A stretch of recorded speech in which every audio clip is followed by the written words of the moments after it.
Hi. Thank you so much for playing my game or like taking an interest in it at all. I am really excited for people to start playing these. Okay, my name is Sally. I've been writing murder mystery parties for 3 years now, one every single year. Um, I started writing it for my birthday, because I wanted to do something like fun, and they've gotten more complicated over the years. This is the most recent one. I I had gone to a friend's murder mystery party that he wrote himself, and I was like, this was so awesome. I need to immediately go to another one of these. So I wrote myself another one. I have so much fun writing these. They are definitely a labor of love. They're just such a fun like creative outlet for me. I get to think about like, which one of my friends is gonna play who in this game, and how am I going to set up the thing? And I find it really fun to write them.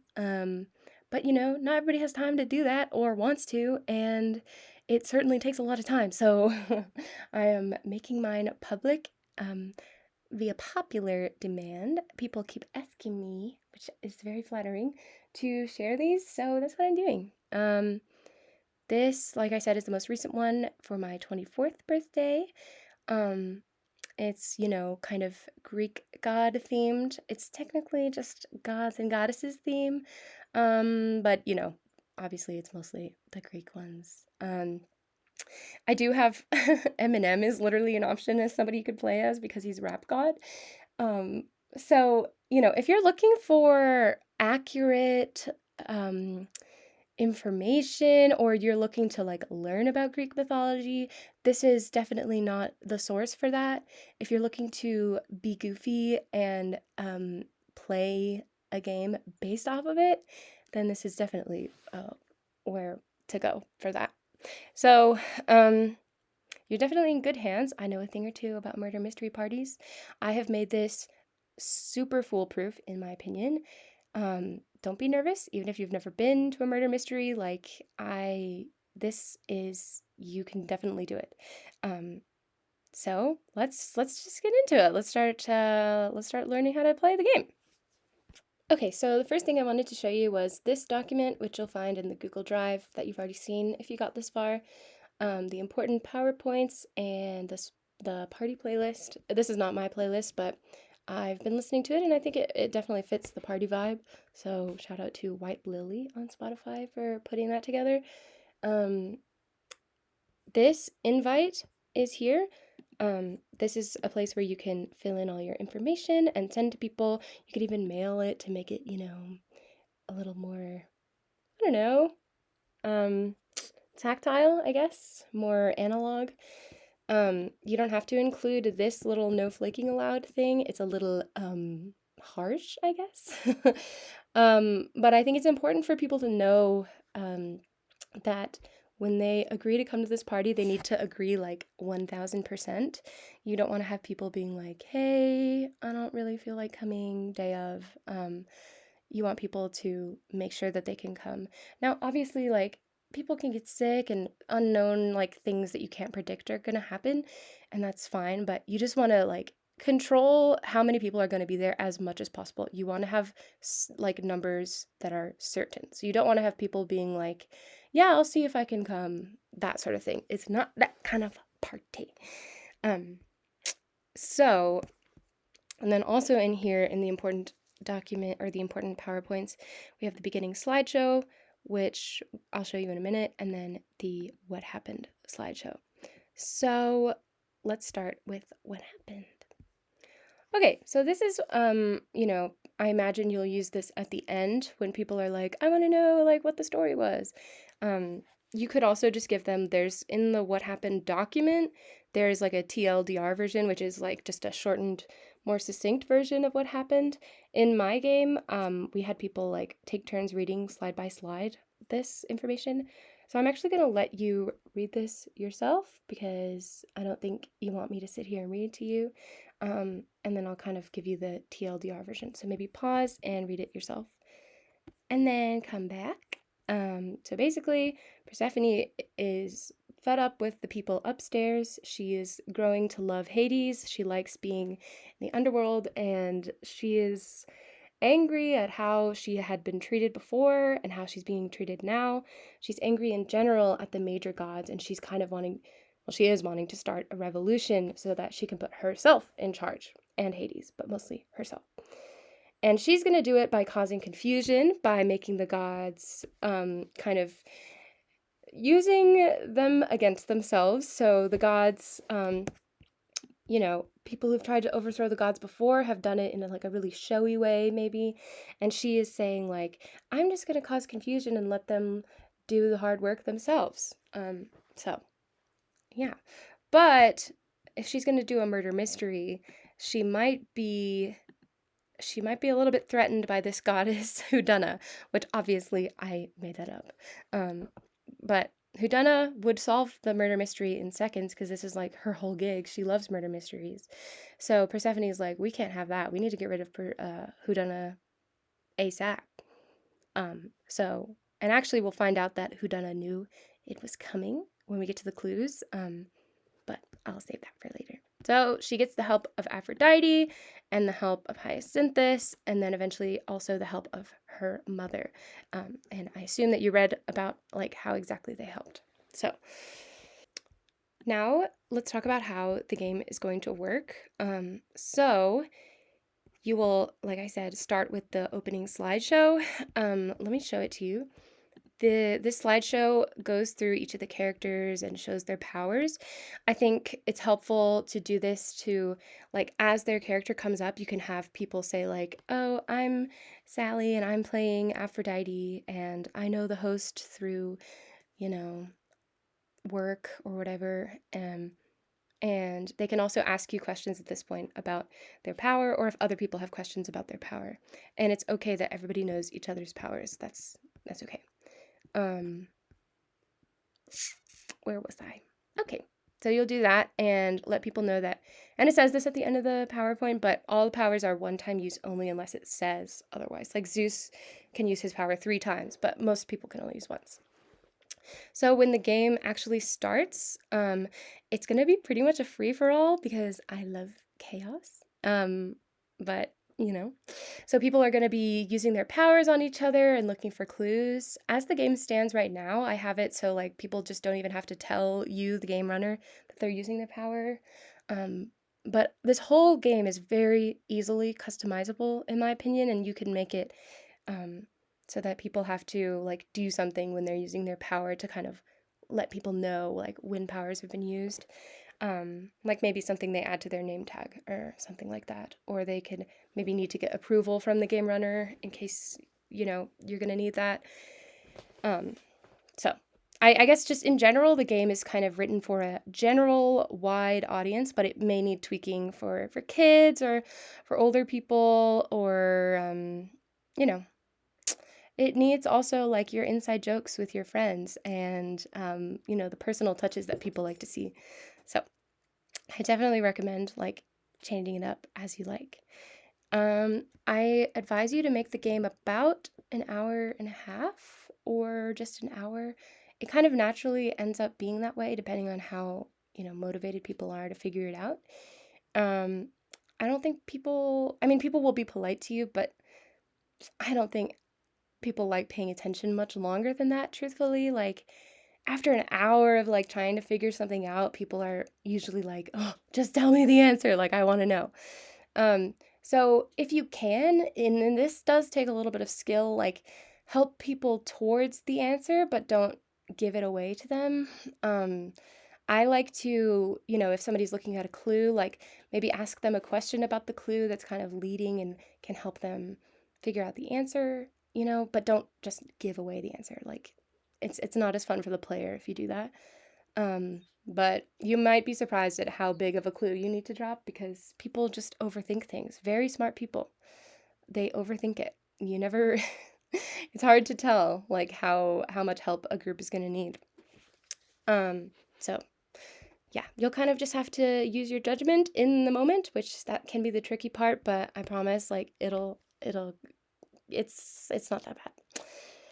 Okay, Divine Councils. This is just the classic murder mystery, like group meeting situation. There are only a couple of characters that have the power to kill, and for the innocent people to win the game, they have to actually kill Persephone, the murderer. Um, so um, it it it helps to have this mechanism in the game so that, you know, if all of the kills are already used up or something like that, like you still have this way to like kill people.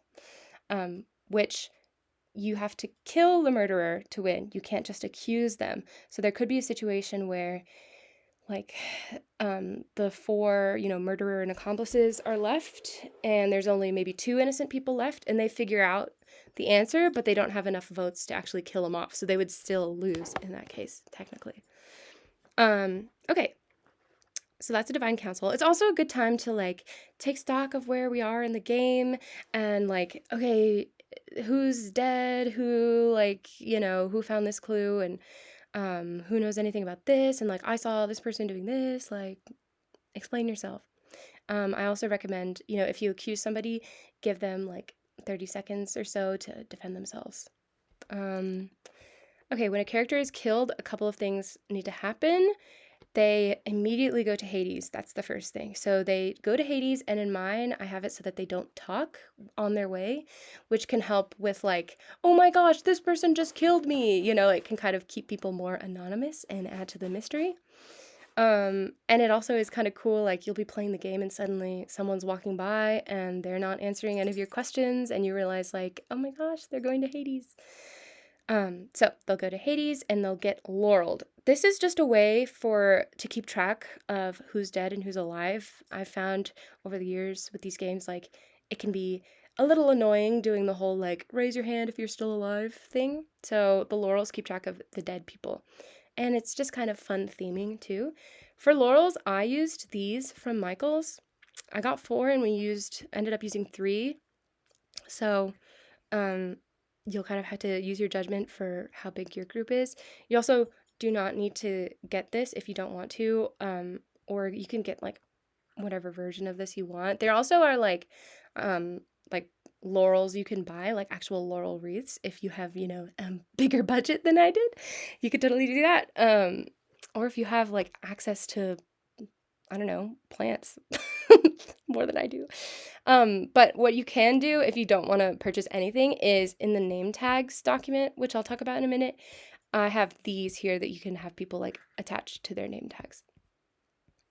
So, hi, this is me editing. I forgot to say that the other thing that happens when a player dies is they'll add all of their clues to the murder map, which I'll talk about later, or just like some kind of central space or home base, like maybe the same place you're going to do the divine councils, just to eliminate the problem of like somebody hoarding their clues and then dying and then clues get lost. And yeah, so if anybody dies, their clues become like public goods. The game ends, like I said, when or actually I don't know if I said this, but it ends when all the powers have been used or when the murderer dies. So if Persephone is still alive and all the powers have been used and there's like not enough people to kill her in the group meeting, well, actually, even if that's not the case, like she wins if all of the powers have been used and she's still alive. And the accomplices are on her side, so they win too. Or when they kill Persephone, the innocents die. So the accomplices don't want Persephone to die. They can die, but they don't want Persephone to die. It's actually like fine if they die, and they maybe want to like kind of lead people to kill them rather than Persephone. It's okay for people to know ahead of time each other's character and powers. Like, people are often nervous with these parties because they don't want to ruin it, and a lot of people have never been to one. Like, I feel like most people haven't. And so a lot of people are like, I don't know what's okay to share with other people and what's not. I don't want to ruin the game. So just let people know that it's okay to talk about the party, like in that they can say like, oh, I'm going to be playing Zeus and I'm going to be using my lightning bolt. That's my power. You just can't share, obviously, your role as the murderer, innocent, or an accomplice. So, and you know, try to stop people from doing the thing of like, I'm innocent. Are you innocent? Like, can I trust you? Like, you know, try not to do that because that's the game. Oh, I will say, I would get numbers for the game like maybe 3 weeks to a month in advance at like the most. or however long in advance you need to do that. I don't know how busy your friends are. But you can get numbers like way in advance, but then when you actually give people characters, I would only give it to them like a week, maybe 2 weeks out, so that they have enough time to get their costumes together. Like I wouldn't give them any less than a week, but give people time to get their costumes together and like figure out carpooling and all that. But you don't want it to be too much time where people are talking about the party and potentially like secrets could be spilled and the game could be ruined before. Which, I found in general people don't want to ruin the game. So that hopefully won't happen, but it helps to just kind of not have too long of a wait before the actual game. It also helps to send people's character sheets, like if you can, in person, so that you can be sure that they read it privately. I had a situation where Hades and Persephone were like sitting together, and Persephone like reacted really big when she saw hers. She was like, "Oh," because she had a lot of information on her character sheet, of course. And so I think Hades knew like she was really suspicious, and he didn't know that through the game. He knew that because of that. So that's kind of, um, yeah, as you can't control everything, but if you do see people in person, it helps to hand it to them in person, or if maybe like text it to people when you know they're alone, or ask, you can even say like, "Are you alone?" or like, "Make sure you're alone. I'm about to give you." Okay. I already explained how to win. Customizing the game. I've already said the game is super malleable and can be changed as you please. I have a couple suggestions here for like some common ways that you might change it. If you want to make the game simpler, you can like take away the powers and just have people die through the Divine Council group meeting thing. And also when we get to the clues, I'll talk about like how you can make them simpler and how you can add hints, like maybe to the back of the clue. You can also make the game more kid-friendly by just getting rid of Dionysus as a character. I made him pretty kid-friendly, but he is the god of wine, so if you don't want that in your game, like you could just get rid of him. It helps for kids, obviously, to simplify the game. Hints on the clues, like I said. And then instead of giving them the long version of what happened, just read them the like too long didn't read version, which is at the bottom of the what happened document. And then you can also limit the game to make it shorter. Kids don't have as long of an attention span, so I would say 30 minutes, like tops, honestly, depending on how old the kids are. But again, you know your audience more than I do, so that's up to you. Now I'm going to get into the who's who document and like how to assign characters. This up here is just for you to keep track of. You fill in like people's names as they RSVP and all that. You want like 1000% yeses as much as you can. So okay, let's talk about like how many people you can have this party with. I think, like I said, you could make this party for literally as small as like maybe 5 or 6 people, even if you got rid of the accomplices and just had it be like Persephone, and then included like other people. I think the game as it stands, I would recommend having 16 to 24 people. It was written for 24 and it had 21 show up, and I think that was pretty good for our group. I think it would work with probably 12 to 16 too. If you have 12 people, like a third of the group are the murderer and the accomplices, so just keep that in mind. Like you might want to help out the other people some. But you could definitely easily write out the accomplices if you want to have a smaller group. Something you could do is not write anybody out, but just have characters not actually be at the party, if that makes sense, like not being played by anyone. So in the name tags, and I'll talk about the murder map, which is a place for your people to keep track of what's going on. But you could have all of this so people know the roster of like who the murderer and the accomplices could be, but they may not actually be at the party. So you'll just tell them like, the accomplices may not actually be here. And if you don't want to like dress up or do anything, like that's another way that you could play this game. Like I think truthfully, you could set it up for one person probably to figure out that's not you. They could just look through the clues and like try to figure it out. So yeah, I've never tried that, but that would totally work. And let me know if you do something like that, because I want to know how that goes. Okay, choosing who to play who. I recommend that you assign people to characters because you want to make sure that they are going to be there. Like the important characters are people who you're certain are going to show up and who are certain are going to like play along. If you have friends that are like, I'll go, but like I don't necessarily want to like get that involved, you could give them like less important characters. And if you have like a kid coming, like don't give them Persephone. Like that's so much responsibility. So that's why I recommend assigning your own. Yeah. The biggest factor in deciding characters truthfully is who is going to be there. And who you can count on. Let's be honest, you know who your flaky friends are. You know who not to give the important people to. Anyway, another thing is like the gods are kind of all like dating each other, but also related to each other, and it's very complicated. However, like there are some like technical, like Zeus and Hera are married technically, even though it's not very loyal, and stuff like that. I have put in down here in the like who's who documents, like on each person, like Hyacinthus, it says boyfriend of Apollo.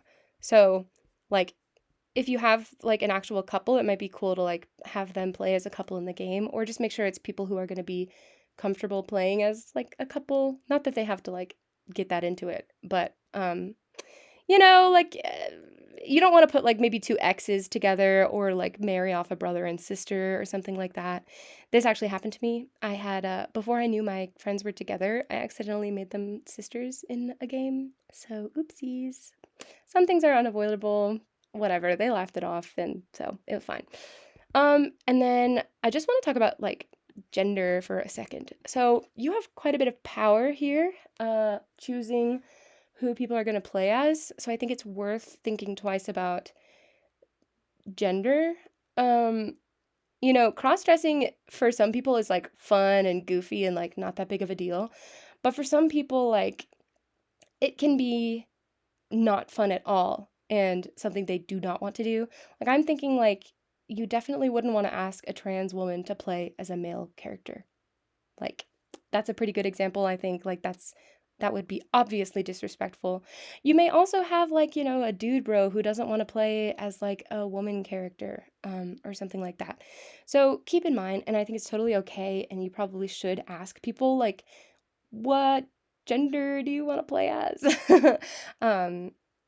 So yeah, like just keep that in mind.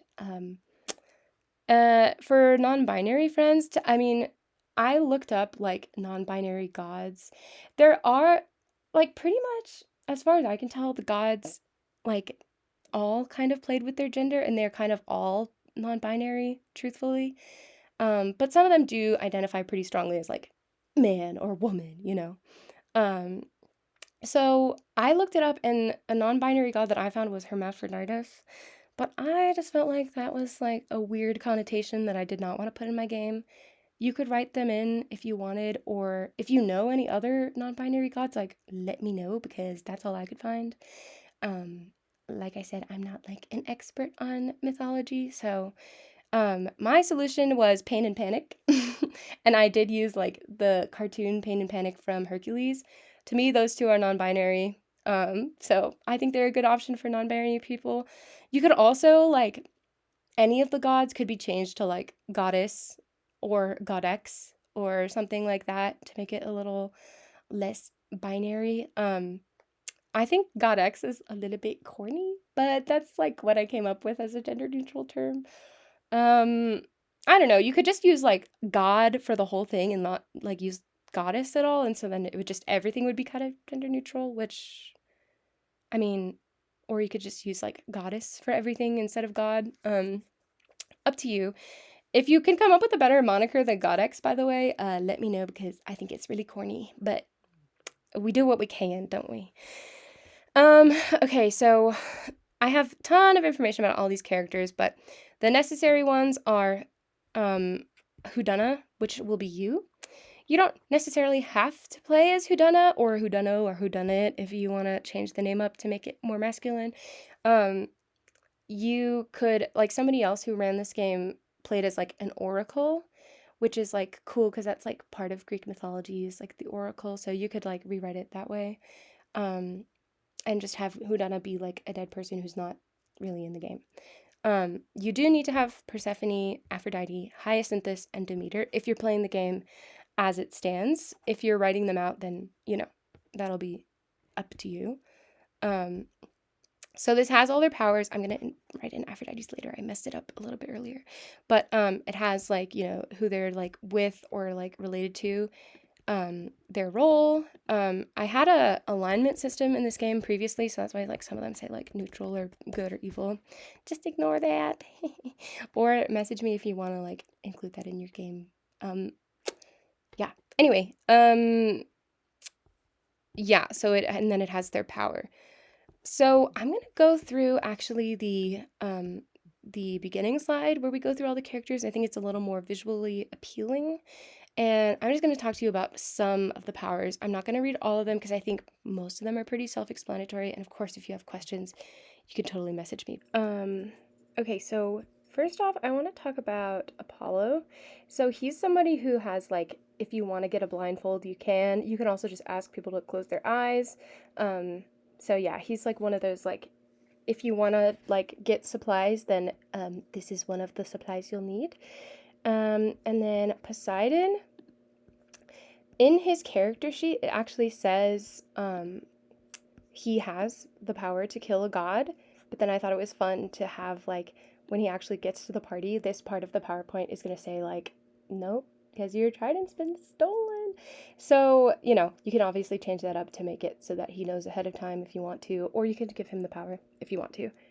Okay, Athena. If in her character sheet, if you've never heard of the game of Styx, I have a link here in her character sheet. So, like explaining it. Okay, and then, where are we? Hermes, this one, I just wanted to kind of clarify that he can use this, like, as an interception. So let's say Athena is using her power on Eros. So, like, let's say she's playing the game of Styx with him, and then she wins, and then she decides to kill him. Hermes can come in and be like, no, I'm using my power, actually, and you can't do it. So it's kind of like, just, like, if you've ever played the game Exploding Kittens, it's like the Nope card in that game. So yeah, that's that one. Penelopeia, if you look in the Who's Who document, I have some suggestions for what you might include for her, like, because she's going to get to ask you a detail about the crime. This is where you have an excuse to give a hint if it's needed in the game, but if you want to choose what you're going to say ahead of time, you can choose from one of these or write your own. And then Demeter is another one where if you want to get supplies, you can, because her power is to, like, tie someone's hands, which you could also just get rid of that factor if you don't want to have somebody's hands tied. And, like, all of these, like, some of them say, like, permanent. You could limit that to, like, 5 minutes or something like that if you wanted to. And you could also give yourself the power to undo effects. So you could say, like, hands tied until the game runner frees you or something.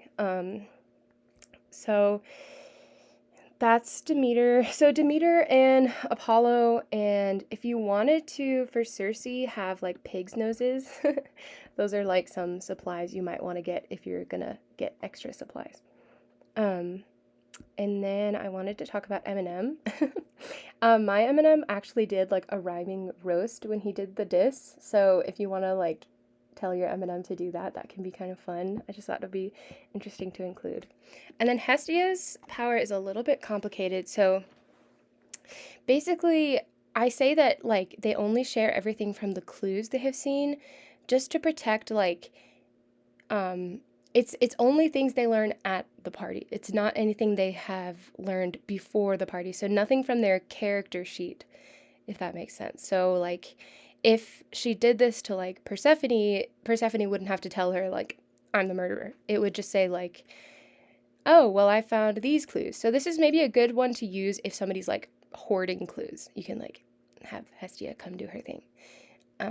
And the good and evil comes from back when I had alignments in the game. So I'll actually just change this to say like 2 characters.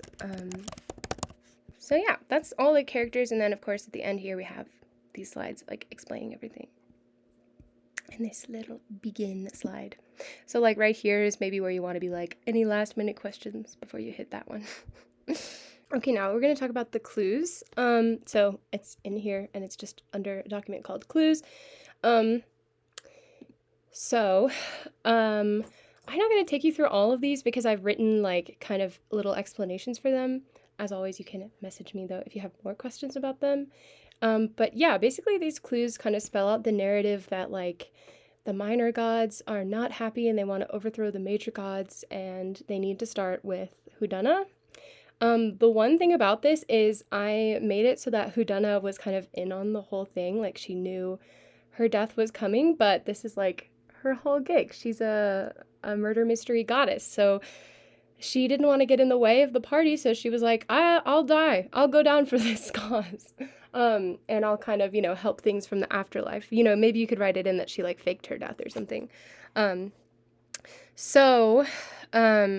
Yeah, like a lot of these notes are like from Hudana just to make it kind of make sense of like where they came from. So, these ones up here, and it says on the document, like up here until you get down to here, all of these are at the crime scene, so you put them like on and around the crime scene. In my case, like I played as Hudana, so at the end of the beginning slideshow, like right when it hit the like begin slide, I just like flopped over and I had all that stuff kind of like in my pocket and I just kind of like threw it like around me and people came and like inspected. So you could do that. Or you could like plant like clothes in like a pile to make it look like a body or something. So like all of these clues, I have like little information about them. They could all be simplified. Like you could kind of include some of the stuff I have in purple on the back. I mean, maybe don't say like the names, but like for example, this clue from Aphrodite, it's a diary entry. You could like when you print and cut this out, like you could, I don't know, you could put in the back like, okay, so Aphrodite maybe wants to be part of the revolution or something like that. Or you can ask like leading questions for these ones. So basically all of these, you can tell when a clue ends by this. So you're going to want to, like this line delineates like one clue to the next. And the information explaining the clue will always be above the clue. So again, I'll use this as an example. So like this is the stuff you don't want to include when you actually cut it out. This is just for you to know to help you kind of like understand why it's there. So you'll cut out this and you'll cut along here, and you'll plant this clue somewhere. And then if you want to make it a little easier, you could put like a little more explanation on the back of that piece of paper. So down here, this clue, I cut right here. And I put this piece of paper on top of this piece of paper and I taped it like on all sides. So then they had to hold it up to the light to read it. That was kind of like a cool, fun thing, but you can always just make it like the same piece of paper or like make it flip over or something. Same for this one. So I cut, oh, well, I guess you won't actually have to cut here. But yeah, you could put this paper up here on top of this one and then have people like look through the paper like against the light to figure out what it means. Down here, I hope you didn't just read that, but I'll give you a second if you want to pause and see if you can figure out the clue in this one. Okay, if you unpause, the answer is that at the end of each line, the last letter spells out Persephone. Nobody in my group got it, so I bolded these because I feel like these are really the lines you need to pay attention to like understand that you're looking for the last line. If you feel like that's going to be too obvious for your group, then you can always just unbold them. And then if they don't get it in the moment, you can be like, what do you think look last here and to the end seeth, like that means. Okay. we have some tarot cards. I looked up like cards that might represent each of them. The Lovers is pretty obvious. The Empress has this grain in the bottom, which is a symbol of Demeter. The High Priestess has the pomegranates, which is a symbol of Persephone. And the Hangman just represents somebody who's not in a good situation and is unhappy. And so that's supposed to point to Hyacinthus. There's only so many minor male god characters in this game, so there's only so many people that could point to. Yeah, and then down here I have the murder map. So this is where, people can kind of organize their thoughts. I just taped these 2 pieces of paper together.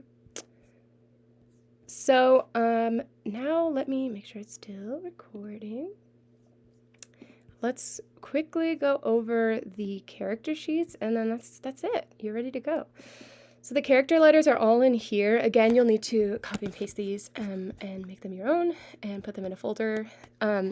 So these are what you'll give to people, and like I said, it's helpful if you give them in person, but we'll just open up panes. So it shows them, if they're innocent, the murderer, or an accomplice, who they are, and then what their power is. And if they know any lore, or like anything important, it'll be right here. Most of the characters, it says diddly squat. And then it has these reminders like to please dress up. If you're not going to have dress up, you might want to take this out of things. And then this kind of just like, don't worry. You don't need to like know how to do anything. We'll come and we'll all get situated at the party. So just because a lot of people I have found like kind of worry about it or get nervous. So I'll show you like, this is Persephone's. I don't know if I showed you this yet, but like, she's got the most lore, 8 pages. You could definitely shrink this down. Like, here's the too long didn't read version. You could just put that instead of all of that other stuff.